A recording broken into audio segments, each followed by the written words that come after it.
ఇదో కనుమ రోజు మా భోజనాలు. కరకరలాడే మినపగారెలు, కారంగా ఉండే చికెన్, కమ్మట పచ్చడి, గుమగుమలాడే మటన్ బిర్యానీ, వైట్ రైస్.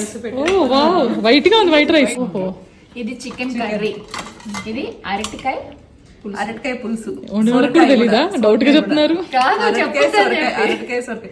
ఇది చెప్తాను, చిక్కుడుకాయ పచ్చడి, ఆవకాయ ఎగ్ అండర్ ప్రాసెస్. ఇక్కడ ఎగ్ ఫ్రై నడుస్తుంది. ఇది అంతే. బాగుందా బిర్యానీ? చాలా చాలా. మటన్ బిర్యానీ బాగుందంట. పిల్లవంతా అయిపోయింది, అన్నీ అయిపోయినాయి. ఫిష్ కర్రీ అదిరిపోయింది. ఫిష్ ఎక్కడుంది?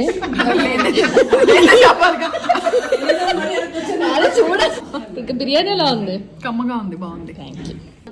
మా కనుమ స్పెషల్స్ అన్నమాట ఇవన్నీ. మా ఫ్రెండ్స్ తో మేము కనుమ ఇలా సెలబ్రేట్ చేసుకుంటున్నాను ఈ సంవత్సరము. ఇలా ఉంది.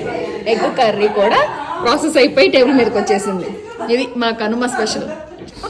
చిక్కుడు పచ్చడి చాలా బాగుంది. ఇండియా నుంచి వచ్చింది, మేడ్ ఇన్ ఇండియా. మా అత్తగారు పెట్టి చాలా బాగా చేశారు. అంతే, పెద్దోళ్ళే. ఇండియాని మిస్ అవ్వకుండా పచ్చడి కూడా వేసుకొని తినేస్తాం అన్నమాట మేము. సాయి బిర్యానీ ఎలా ఉంది? బాగుందా? పులుపు ఉప్పు అని సరిపోయినాయా బిర్యానీ? స్వీట్ ఓకేనా? సరిపోయిందా? ముందు అర్థం కాలే. నీ పేస్ట్ లో ఉప్పు ఉందా అన్నట్టు బిర్యానీలో పులుపు ఉందా అంట. మా వాళ్ళు ఇంత ఎటకారాలు చేస్తారు. చాలా బాగుంది.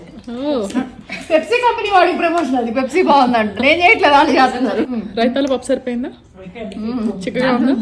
నాకు అర్థమైంది. సంక్రాంతికి మా ఇంట్లో మా వాళ్ళందరూ కలిసి మా అమ్మ పంపించిన అరిసెల పిండితో అరిసెలు చేస్తున్నారు. చూడండి, ఇలాగా మా సంక్రాంతి ఇలా జరుగుతుంది అనమాట.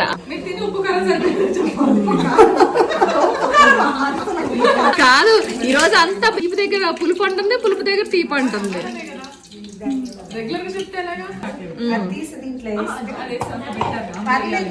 తీసేవచ్చు, దాని మీద వేసేయి. కొంచెమే వత్తు, ఎందుకంటే అది నెయ్యి కదా, ఏం కాదు. స్పూన్ అయితే గట్టిగా ఒత్తేయచ్చు. అది వాళ్ళిద్దరు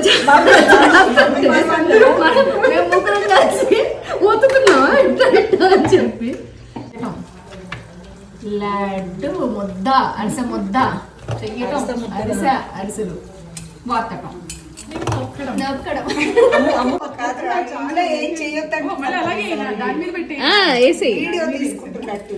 నా ఫుటేజ్ అంతా తినేస్తున్నారు రాక్షసులు. Tasting time. అందరూ చేసిన అరిసెల్ని అరవకుండా తినేసి అదిరిపోయిందని చెప్పేశారు. మా అరిసెల వీడియో, కనుమ వీడియో నచ్చితే లైక్ చేయండి.